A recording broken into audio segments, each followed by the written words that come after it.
The state of ufology today in the 21st century is rather complexing. The problems that we have is that we have a lot of fake news, usually through the internet, as well as media, newspapers, those sort of things. We also have fanciful stories with very little evidence, and this really does muddy the waters. Of course, in some investigations were carried out very well throughout the 1940s, some actually even better than actually carried out today. What's most interesting is that at one time investigators thought the evidence lies within photographs and video footage, but now it seems to be just another stone added to the mountain we've already got.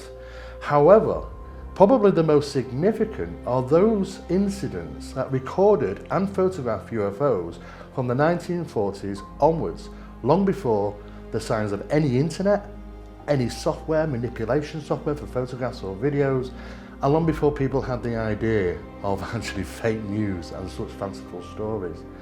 Nevertheless, I still believe some of these earlier pieces of video footage really do show some authentic phenomena. Take for instance the Battle of LA that took place on February 28, 1942, yes, during the heightened part of the Second World War over Los Angeles. What's interesting is that there were a huge amount of information in regarding this particular incident. What actually unfolded that night is a little bit unknown still, because there are differing pieces of information which you go backwards and forwards as to what this object could have been. The story unfolds such as 2 balloons were actually launched from San Francisco. It is proven and tracked on radar. These were allegedly already taken down. Everybody was a bit jittery around about that time. It was only the night before the Japanese had already conducted an attack on LA from submarines. But what actually happened was an object was tracked on radar by the military. And of course it travelled over towards Los Angeles, causing quite a stir, enough to think that it was actually Japanese bombers. In fact, some people actually reported seeing Japanese bombers, even though we now know that Japan didn't actually send any over at that time. No aircraft over Los Angeles. So what was this mystery object? Other people reported seeing a bunch of balloons, or one large balloon as a weather balloon. Anti-aircraft guns went into action against unidentified aircraft in the Los Angeles area shortly after 3 a.m. Pacific wartime this morning. The anti-aircraft guns began barking during a blackout ordered by the 4th Interceptor Command at 2:25 a.m. The unidentified object, which some sources thought might be a blimp, moved slowly down the Pacific coast from Santa Monica and disappeared south of Long Beach. Army officials declined to comment on the possibility that the object might have been a blimp. However, it required nearly 30 minutes to travel some 25 miles, far slower than an airplane.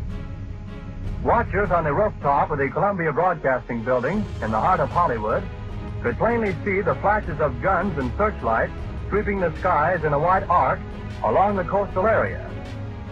Concussion of the shells could be felt in downtown Los Angeles, 15 miles away.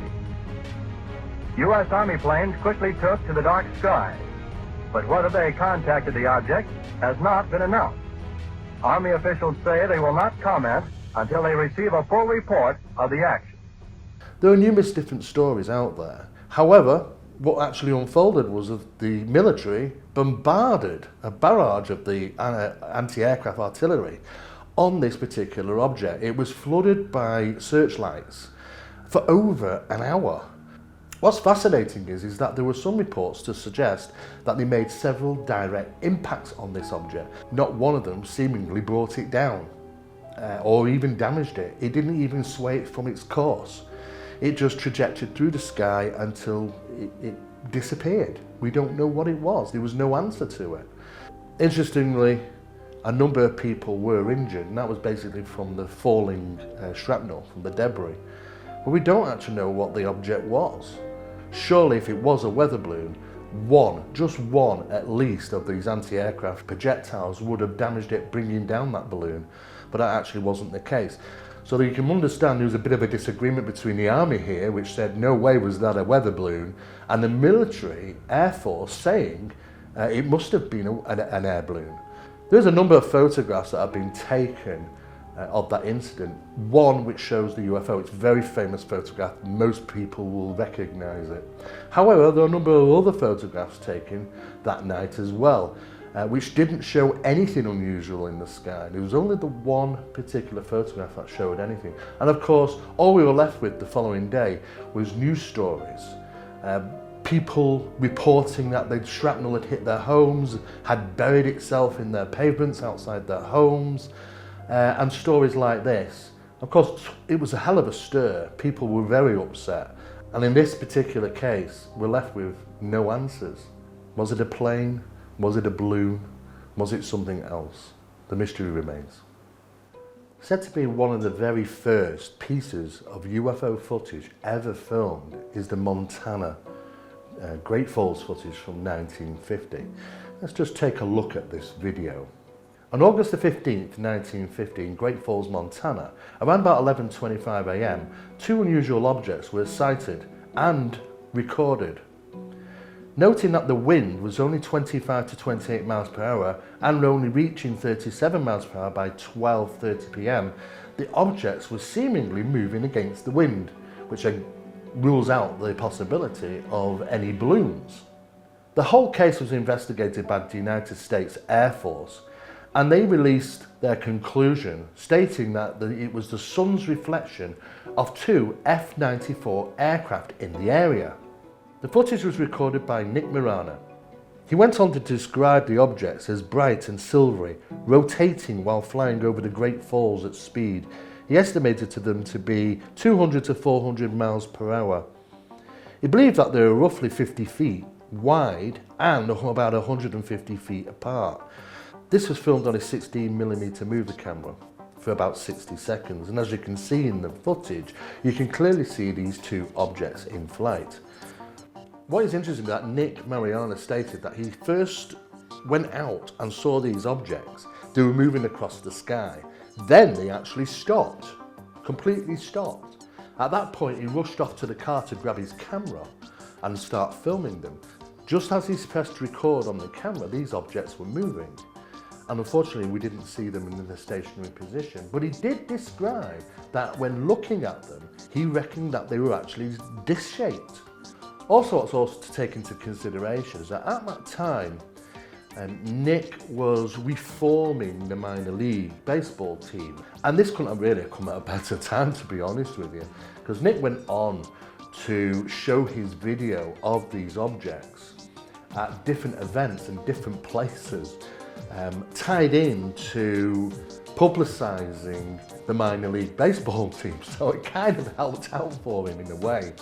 What is interesting is that the footage has really never been explained. One thing is for sure, it doesn't seem to be two F-94 aircraft, as you can see what an F-94 aircraft is like.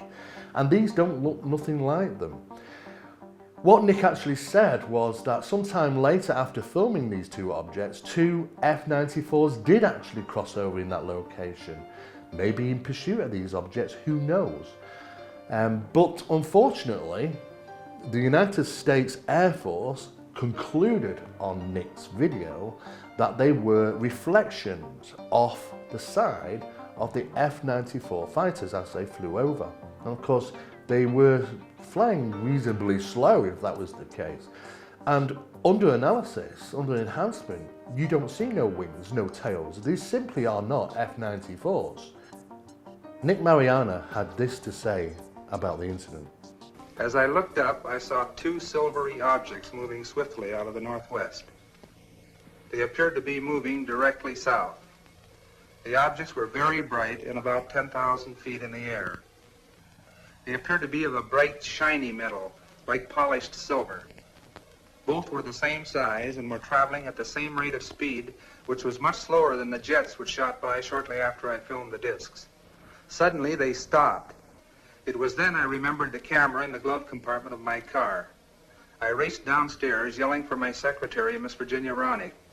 The distance from the top of the stairway to my car is about 60 feet, and I must have made that in about 6 jumps.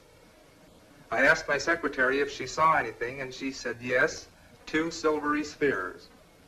I unlocked the glove compartment of my car, took out the camera, turned the telephoto lens on the turret into position, set the camera at f/22, picked up the objects in the viewfinder, and pressed the trigger. The discs appeared to be spinning like a top and were about 50 feet across and about 50 yards apart. I could not see any exhaust, wings, or any kind of fuselage. There was no cabin, no odor, no sound, except I thought I heard a whooshing sound when I first saw them. As the film clicked through the camera, I could see the objects moving southeast behind the General Mills grain building and the black water tank directly south of the ballpark. I filmed the objects until they disappeared into the blue sky behind the water tank. But it wasn't the last time these things were going to show up. Only 2 years later in Utah, these things were seen and recorded again on 16mm film. On July 2nd, 1952, Delbert Newhouse also caught something strange on his 16mm camera, which was also to back up the incident from Montana 1950, as he seemingly not only recorded the same type of phenomena, but multiple of these objects. Let's take a look at the film. About 7 miles after we passed through Trail Mountain, Utah, my wife noticed a group of objects in the sky, but she could not identify it. I pulled over to the side of the road, stopped, got out, looked up, and saw the objects.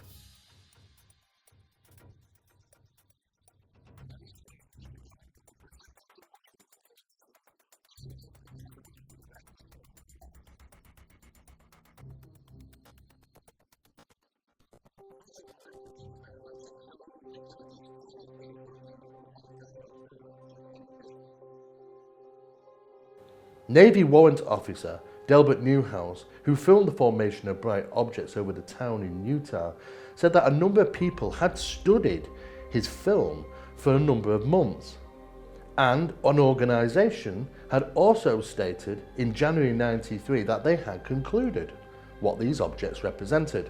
It was in fact the sponsored CIA Robertson panel, and they concluded that these were nothing more than birds in flight. We are aware that birds do have reflective underbellies, certainly like seagulls and birds like that. And they can seem to reflect light from the ground, even street lighting in some cases. On a sunny day, they can be seen to be white dots in the sky, especially when at high altitude. Most of the time they're flying in formation. However, what we're actually seeing in Delbert Newhouse's film is something that I would not consider to be birds. They seem to be self-emitting light, like we've seen before, these UFO orbs or balls of light. Whatever they represent is very similar to the Montana 1950 footage that was taken only 2 years earlier. Now, we continue to have these sightings regularly around the world, especially in Mexico City. But it seems to me that whatever Delbert Newhouse recorded was more or less the same thing, except for the fact that there were more of them in the sky. And of course, they didn't seem to move like birds neither. I think, as far as it comes down to the CIA's sponsored Robertson panel's conclusion was that it was an inaccurate one, or one that was just to dismiss the incident. Nevertheless, though, I wasn't satisfied with that conclusion, and I'm sure a lot of other investigators out there might not be.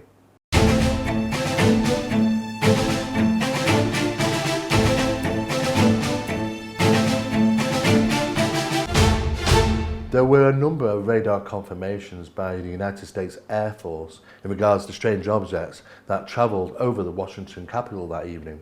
There are a number of reconstructed photographs about this event. One of the most famous photographs is the one that you can see, where the objects over Washington DC buildings. It was interesting to note that members of the 142nd Fighter Interceptor Squadron were sent up from into Washington DC in pursuit of these objects, but they never actually caught them. As to where these objects went, we just simply don't know. They vanished off radar and from sight. As in many incidences, what was left behind was just a number of interesting newspaper cuttings and articles from people who saw these objects in the sky, didn't know what they were, and of course perplexed members of the public, not to mention perplexed people in the military.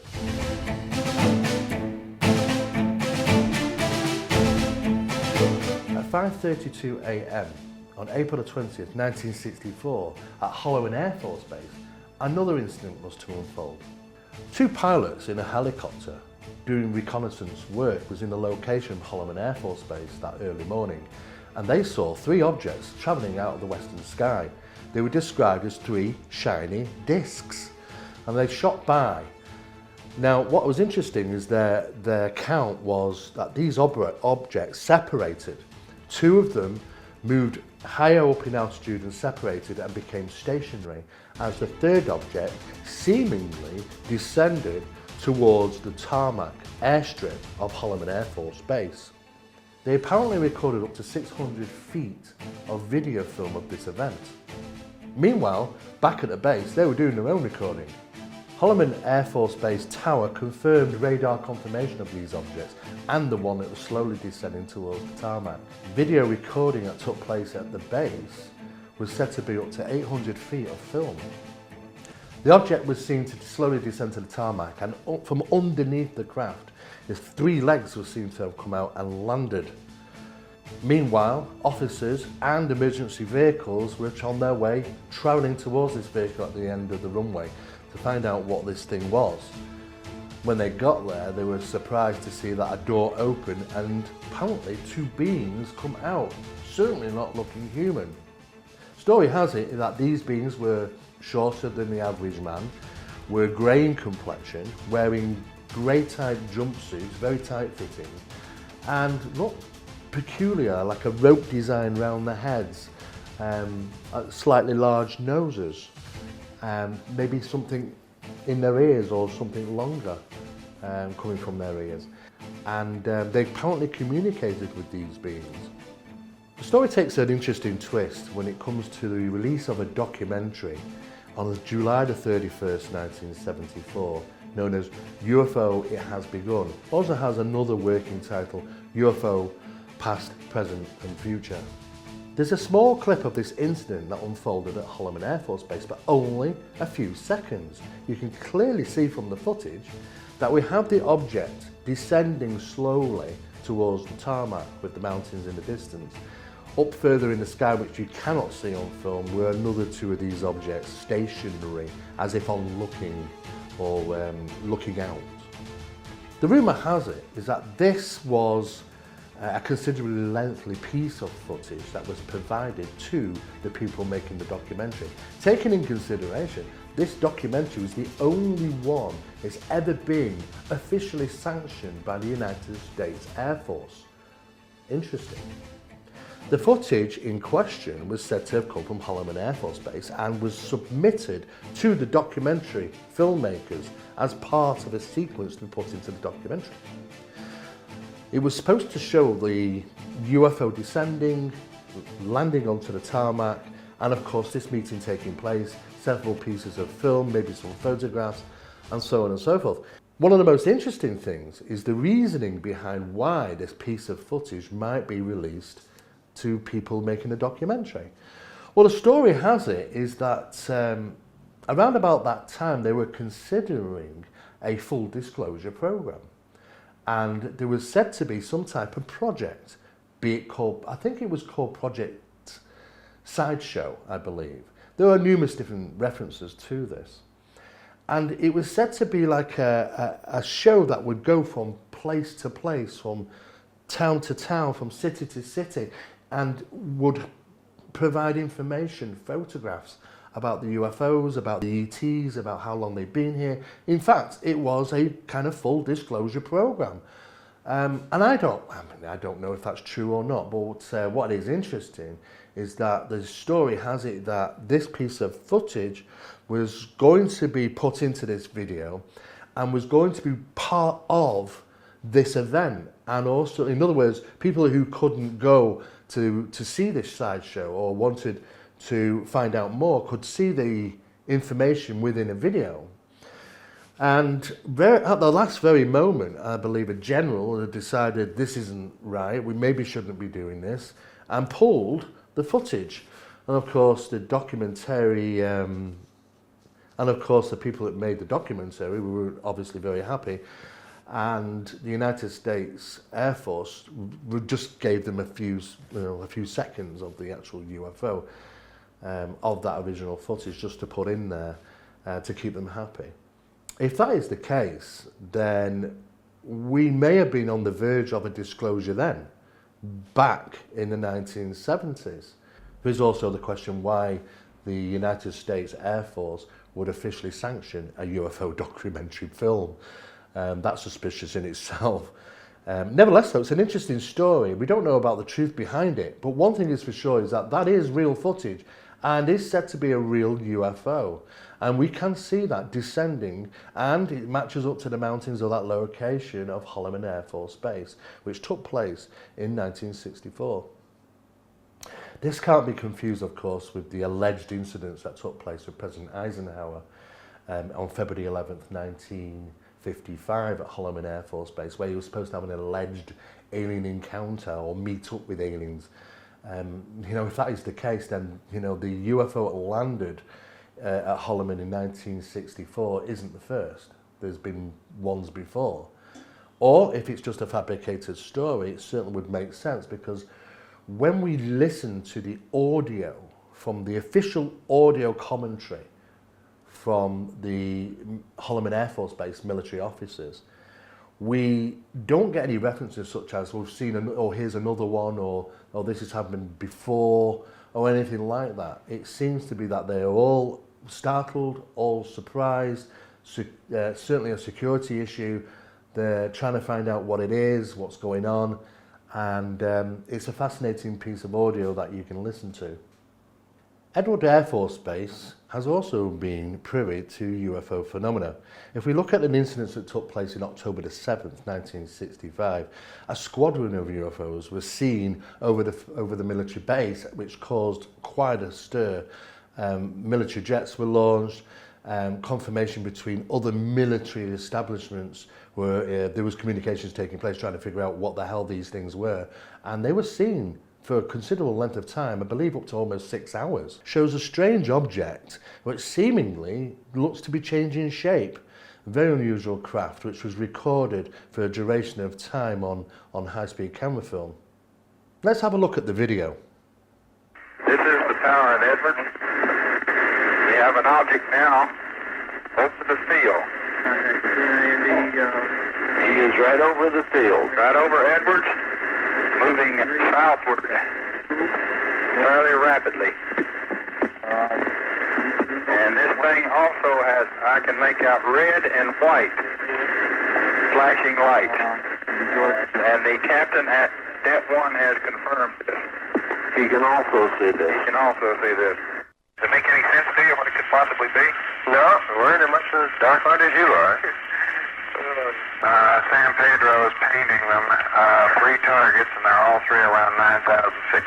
San Pedro's picking them up at 9,000. Roger. What about Boron?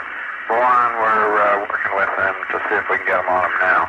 That's those 3 little dots out there, and they say that there are 3 definite objects. It is not weather, it's not clutter. They see the objects, but they don't see, they're not aircraft. No, they can't tell what they are. Scramble on. You gotta scramble on, huh? It seems that UFOs have a close connection with many military bases around the world. Maybe that they're monitoring our technology or interested in our development. Nevertheless, though, an incident that unfolded in November 1994 over Nellis is one of the most significant pieces of military video footage of a UFO ever captured. The Nellis Range is situated about 40 miles northwest of Las Vegas and comprises around about 4,700 square miles. Mostly that's desert. And approximately at 4 p.m, travelling from the east came an unusual object that was first picked up on radar 24 miles out heading towards them. By the time it reached the facility, it had slowed down and was moving erratically. The camera footage that you're about to see is taken from that event, and you can clearly see that the UFO, whatever this object is, seemingly looks to be changing shape.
This is by far one of the most significant pieces of video footage said to be of military origin ever released to the general public. It does clearly show an object, and it's electronically stamped and tracked. There's also audio dialogue that goes with it, hand in hand, of an event that they have yet to confirm exists. Nevertheless, though, this information was leaked to the general public and it's fallen into our hands, and yes, it is quite an incredible piece of footage nonetheless. UFOs continue to be seen and video recorded in the vicinity of the Black Mountain radar domes, which is just on the ridgeline heading towards Nellis Air Force Range. These objects have been seen as bright colours, flashing, disappearing, reappearing, sometimes in quantities of 2 to 4. Even people have recorded structured craft that they cannot identify. We don't know if it's some type of exotic aircraft that's being test flown around the Nellis Air Force Range, which is a possibility, or it is in fact something else. Identifying UFOs has become somewhat difficult as we advance in aviation technology and capabilities.